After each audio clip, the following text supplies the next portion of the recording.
আজকে আমি হাতে মেখে গরুর মাংস রান্না করব। এখানে আমি সরিষা বাটা, আদা, রসুন, গরম মশলার গুঁড়া, হলুদ, মরিচ, লবণ, সরিষার তেল দিয়ে ভালোভাবে মেখে নিয়েছি।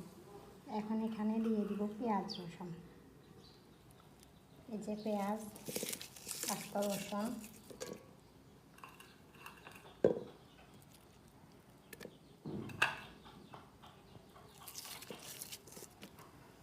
তারপর দিয়ে দিব এখানে 2-3 টুকরো তেজপাতা, দারচিনি 2টা, তারপর এখানে পাঁচফোড়ন মশলা, যত মশলা আছে সব কিছু আমি ভেজে ব্লেন্ডার করে নিয়েছি।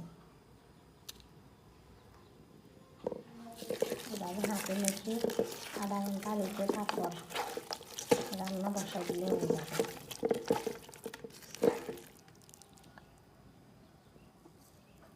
কত সুন্দর কালার এসেছে না?